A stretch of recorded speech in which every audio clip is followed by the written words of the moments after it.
will speak about clinical trials, not about clinical trial management, but more generally about clinical research.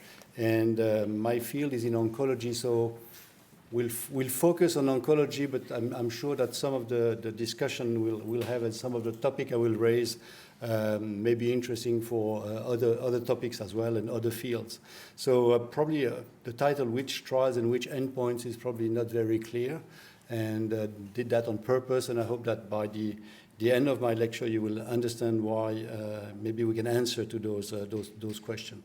So first I'll give you a little bit of a background of in oncology. Do we need new anti-cancer therapies? Because you probably hear every day in the press that we're making tremendous success, that cancer is not like diabetes, it's a chronic disease, that so many people are cured, and so you also pay your premium, and you see that they're very expensive, and medical drugs and oncology drugs are, for whatever reason, the most expensive drugs on earth.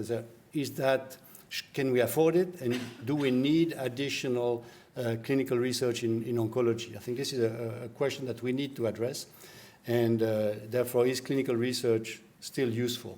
So this is the type of things you will see that now we can cure cancer. It is maybe true for melanoma, but I will show you that it's not the case for all the cancer. But we are participating at this probably too over positive view of what result we get. And that's probably most of the hype that is here is not completely true.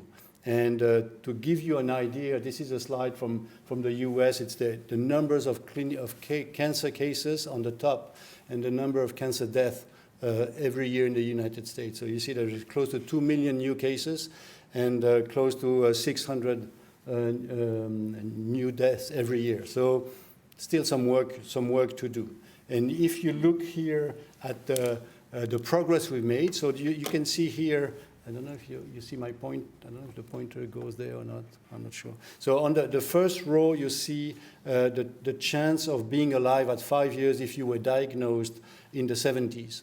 And the middle row in the 1990s, and in the last row, if you were diagnosed most recently with the new drugs, potentially the immunotherapies. And you see that there's been quite a big improvement with moving from 50% of the chance of being alive to close to 69, two-thirds.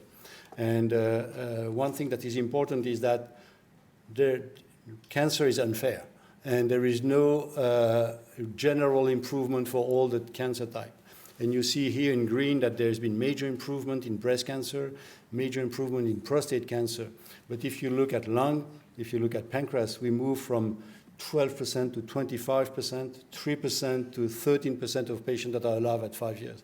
So clearly, there is improvement, there are progress due to clinical research, but this is clearly not something that is sufficient.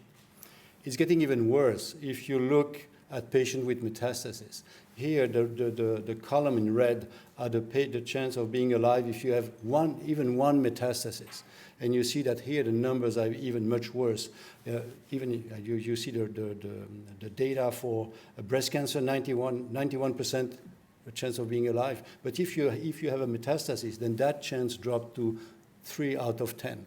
And you see the numbers here for colorectal cancer, for esophagus, for larynx, for lung, for melanoma, for pancreas, 3% of chance of being alive at 5 years. So for most patients with metastatic disease, the chance of being alive at 5 years is less than 20%. So clearly, yes, we need clinical research. Yes, we need better cancer care. So this is a clear message that we need to do better. It may not be true for all the different problematics in other field of cardiology or hypertension or treating pulmonary embolism, but certainly in oncology this is the case. So do we need new anti-cancer therapy? Yes. Do we need clinical research? Yes. And how do we do it? I think that a very important point, and this is maybe that will help to understand the title, is what are the ultimate goals of clinical research? And I think we always hear about quality of life, which is a major issue, but my patient in my clinic to have a better quality of life, you need to be alive. And so quantity of life is also an issue. We tend to favor, obviously, you want to have a good quality, but you need to be alive. So prolonging life, prolonging survival is also something that we should aim at. And obviously, if you have a drug that is easy to tolerate, that has less side effect, and is efficient, that's the holy grail. But you need always to balance between prolonging survival and improve quality of life. So clinical development is not only about drugs, and you have a list here of obviously finding new biological mechanism, novel therapy, those are drugs, but you have also redirecting all drugs that have been used for some indication that may be used for others. You have new screening programs, you can have new genetic analysis, you can have predictive markers, you have supportive care, you have patient-related outcomes. So clinical research can be viewed as a very broad spectrum. I will focus on drug research and give you a little bit the idea of what we are doing here in Geneva and try to address the potential which trial, which endpoint. So those are roughly the type of tools we are using. The very obvious on the top, surgery, radiotherapy, chemotherapy. Chemotherapy, we have barely new drugs over the last 15 years. I think chemotherapy has plateaued quite a lot, and now we are still trying to combine that with new drugs, but I don't think there is any new chemotherapy agent that has been approved in the last 5 years. Surgery, there are some techniques that are improving. Radiotherapy, there are proton therapy, there's flash therapy. So I think there are new things that are coming in that may be of interest in the future. Hormonal therapy, targeted therapy, and I think the most interesting and moving field is active immunotherapy, and we'll see some of those details in the future.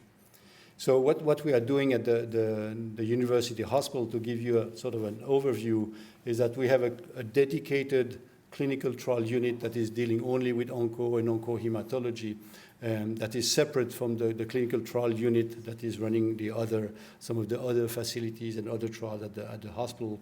And obviously we have collaboration with in blue with structures from the hospital, in orange from the university, and external with collaborative groups with pharmaceutical companies, with Swissmedic and so on.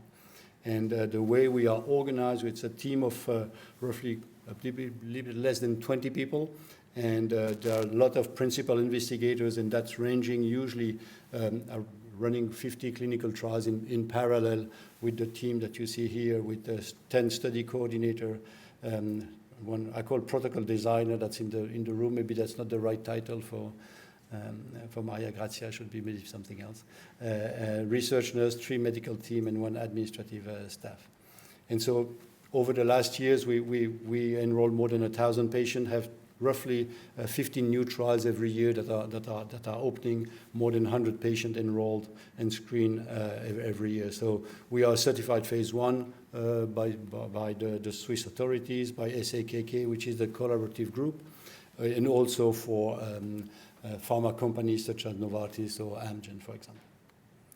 So the activities, as I mentioned, we are doing all different type of medication, different type of antibodies, immunotherapies, very few chemotherapy per se, classical immune chemotherapy, because there is a very little development by the industry for that. And the collaboration is on the left, you see the collaborative group, on the far right, the big pharma, and in the middle, some of the local startup and small companies that we are working with, although Debiopharm is not that small. So the goal is to find the right trial for the right patient, and we have a dedicated web page where the patient, the clinicians can get access and see. We share that with the CHUV to see what is the right trial that is open at the moment for lung cancer, for ovarian cancer, and so on.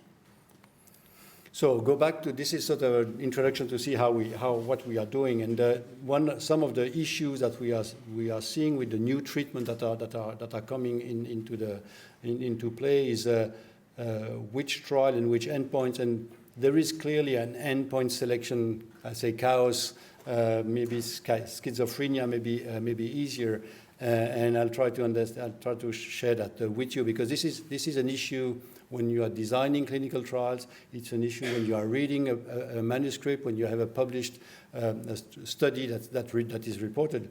How can you understand the clinical meaningful of what we are seeing? So I think what is important, it is true for oncology. It may be also true for other specialties. Phase 1, usually we don't use healthy volunteers in oncology, and the main endpoint for testing a new drug is toxicity, feasibility, and usually the population is patient with end-stage disease. They failed everything, and say, well, you do that for helping the others rather than for expecting something for yourself. We may start with a very low dose, and the patient will ultimately, the chance of success is quite small, although you are still looking for sign of efficacy. Maybe you have 1 or 2 patients that may have like a stability or maybe a response, but the goal is safety, tolerance, dose finding. Then the phase 2, you have a selected patient population that you have isolated from the phase 1, and you have a dose. You know the dose, and you look for the early sign of efficacy, and there you use as endpoints response rate, progression-free survival. So you have patients you expect they will not progress, and this is quite different than survival. And the phase 3 is the registration trial. This is much easier to understand. Randomized, you're having one group is receiving the standard treatment, the other one is receiving the experimental arm, usually a few 100,000 patients, and you see if there is a very strong benefit for the experimental arm. You hope to do so. And running a phase 3 in oncology is probably a bit more than 100 million Swiss francs or dollars. So you don't want to run that, or the pharma industry does not want to run that if they're not sure that the phase 1 and the phase 2 are very strong data. So you want to select really the potential winners before losing a lot of money. And obviously, if a drug fails in phase 3, this will increase the cost of the other drugs, because the pharma industry is not doing that for free. So now that I explained to you that the immunotherapy is the main field of new progress in oncology, there is a clear schizophrenia that we use. Some of the papers, so the divorce between response rate, progression-free survival, and overall survival. And usually chemotherapy is very easy to understand. You give a toxic drug, it kills the cells, the tumor should respond. So it is shrinking.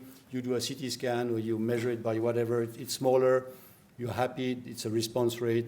The patient you have the CT scan, or you have a potential clinical benefit. So there is a very good correlation between response rate and then potential survival.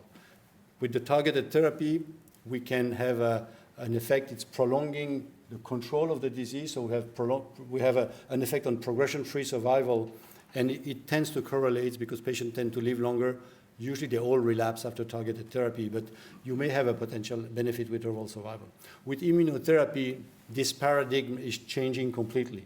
You have no more any correlation between response rate, progression-free survival, and the PFS. So this makes things much more complicated, how to read a paper, how to understand the early phase and the late phase of a clinical trial.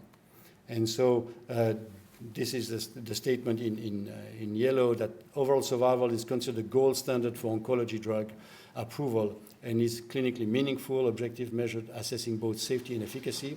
And on the other side, despite their clinical relevance and utility in drug development, overall response rate and PFS have not been established as a surrogate marker for OS in the new drugs that we are testing in oncology. So it's very difficult to have those two problems put together, because early phase is PFS or response rate, phase 3 is survival, but usually it is not correlating well. Give you two examples. This is one of the first immunotherapy drug, nivolumab, an anti-PD-1, that we use here in second line for patients with non-squamous cell cancer, metastatic squamous cell cancer. They fail first line. The standard The standard therapy is docetaxel, which is a chemotherapy, fairly toxic. And so there was the trial at that time was to compare docetaxel standard arm versus nivolumab, a new immunotherapy.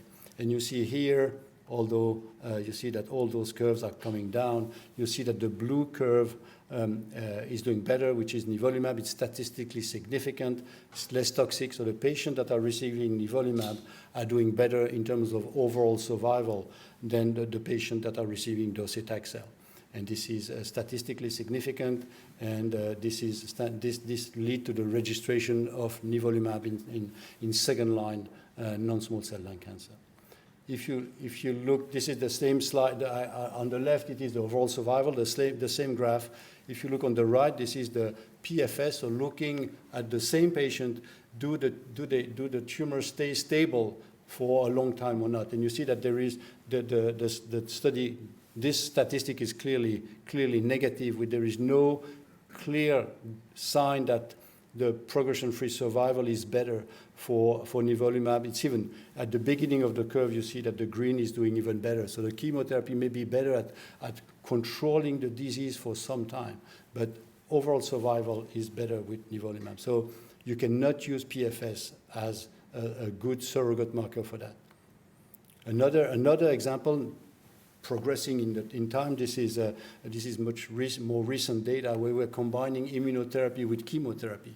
And this is in head and neck squamous cell carcinoma, where the standard of care is chemo plus cetuximab, and the new therapy that is tested here is a chemotherapy plus pembrolizumab, which is another anti-PD-1.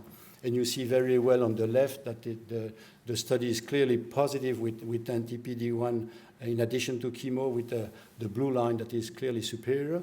On the right, it's the same data, but with more extension. You see that the graph on the left is up to 2 years.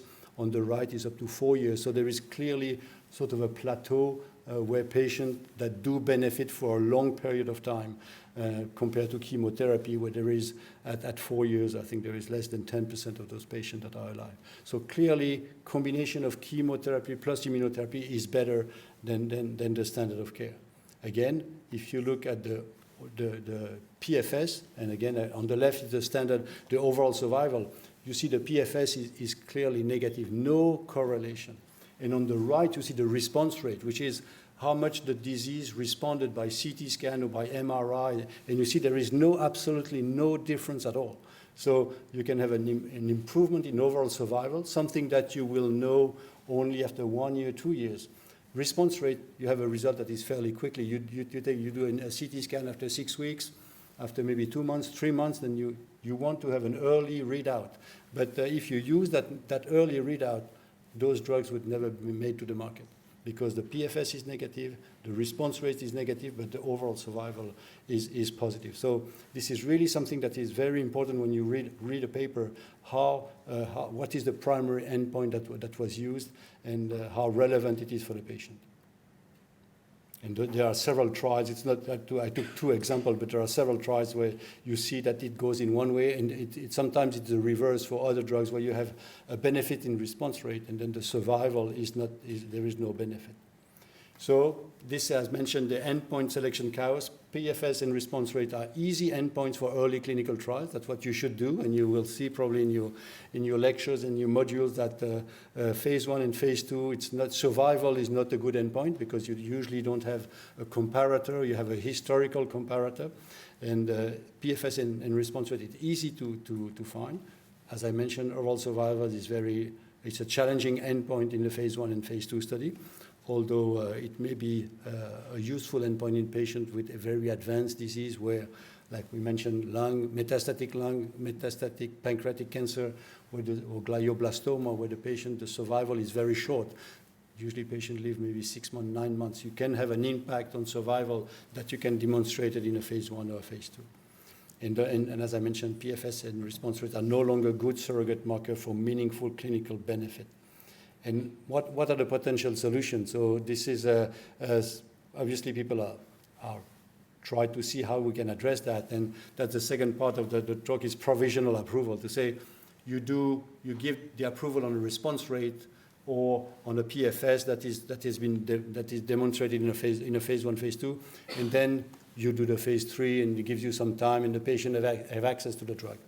And so this is the type of graph that you see that if you have an early access, which means accelerated approval, you see on the top graph, the decision, the FDA or the pharma company goes to the regulatory authorities is, I have a phase 1, phase 2 with I don't have survival data. I have something that is response rate, but it's a hint that it may be beneficial. Give me the authorization to put that drug on the market, and we swear we will do a phase 3 randomized that will confirm the data, and then we'll get regular approval, and so that will allow patients to have access to that drug. And this is something that is done very much in the US, and that is done also in some European countries. And with those type of things, you can show that you can have more patients treated with those early drugs, rather than waiting an additional 5 years to have the data of the survival. And if you read those papers, and you will have the slides, so you see that you have in those models, you see that you have 263,000, 100,000 lives gain, a year's life gain in close to a million patients. So if that's true, I don't know. When you read those data, when you read a paper, it's also important to see what is the conflict of interest of the authors. And you see that the authors are from the National Pharmaceutical Council, which is something that is heavily sponsored by the pharmaceutical industry. And so this is also, it's been challenged by the physician to say, what is really the benefit of this early approval policy by the FDA, mainly looking at the 5 years of this program. And between 2008 and 2012, they look at all the drugs that were approved early, and then look at the secondary phase 3 to see did they were able to prove that the benefit that was seen on the early phase did actually happen in the phase 3. And this is too small to read, but there are 36 studies that they analyzed. And the point is that here you see that if you have an accelerated approval on the left, you have proven overall survival benefit in less than 10% of the studies at the end. So this is really showing that you are somewhat misleading your patient to say, well, there is an early approval. This will for sure in the long run be a positive study with survival advantage. This is not happening.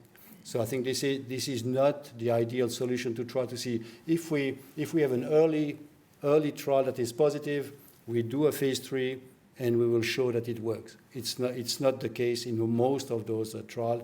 This is 2015, and it's been updated here in 2019, where it's exactly the same result, where you had those new drugs, nivolumab, atezolizumab, pembrolizumab, that were designed where they had an early signal. They did the phase 3, and that was not confirmed to be an advantage in overall survival. And this is something that this is the latest paper that was published this spring, looking at even more studies showing that exactly the same type of phenomenon, that you are trusting the pharma industry that by pushing for early access, you will have benefit, your patient will benefit. But in the long run, you see that there is only, in those studies, there's only one that has overall survival benefit that was proven. So I think that the industry is pushing very hard to have early access, and sometimes you have the confirmatory pivotal phase 3 is not positive, but the drug will stay on the market. It can be negative, or it can be just similar to the standard of care. And there is also a very big pressure from the patient. If I tell my patient to give you chemotherapy, they say, oh, this is poison. If I say, I give you immunotherapy, they say, oh, yeah, magic doctors, this is wonderful, this is new technology.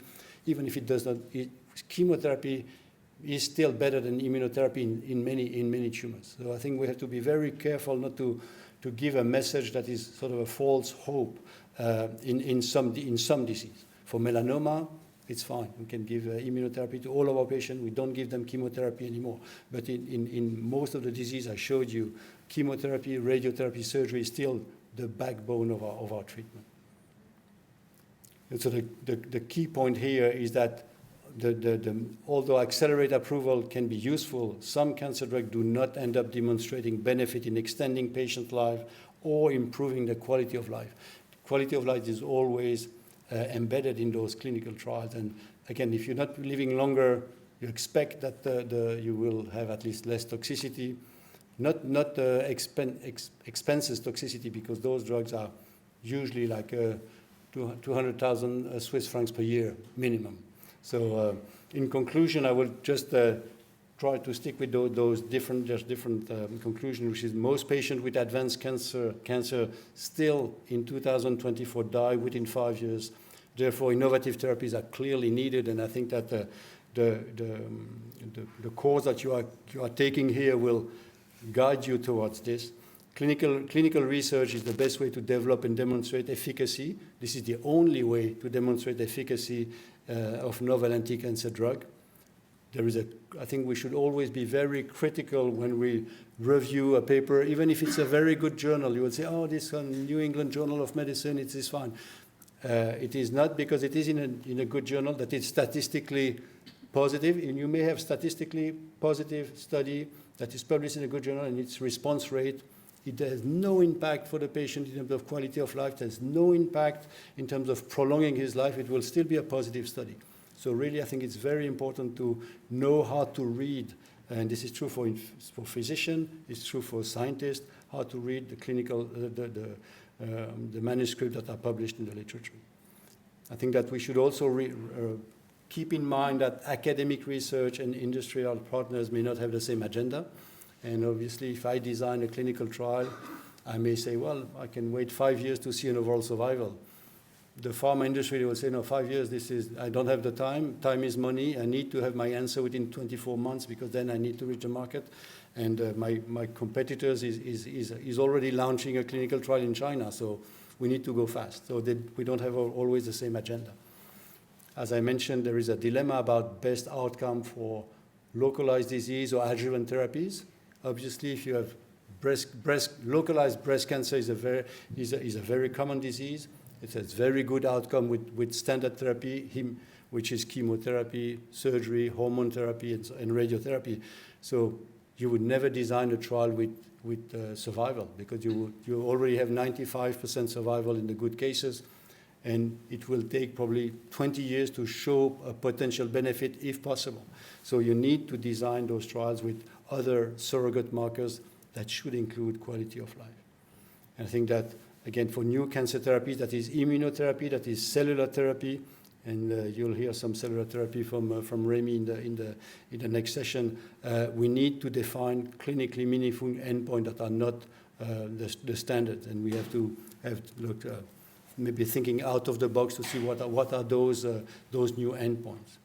Accelerated approval based on surrogate endpoints needs confirmatory randomized phase 3 trial, and otherwise, if that's not the case, the drug should be pulled out. But usually, it does not happen for several reasons.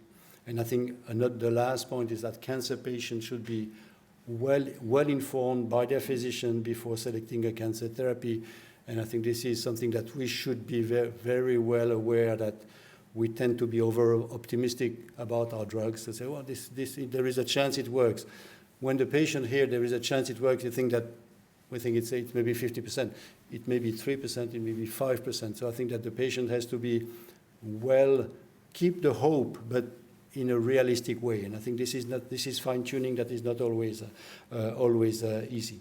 So I will stop with that. And as I mentioned, the lower left is that you have to always navigate between the different risks. This is alone, but on the top left, it's a teamwork. And I think this is also something that is important, that it is not a single person that is doing the treatment or the decision, There are physicians, there are nurses, there are psycho-oncologists, there are nutritionists, there are a whole bunch of people that are taking care of those patients. And again, innovation on the right, this is good. I'm pro-innovation, but it should be presented in a fair way to respect the outcome, the safety, and the benefit of the patient. Thank you for your attention.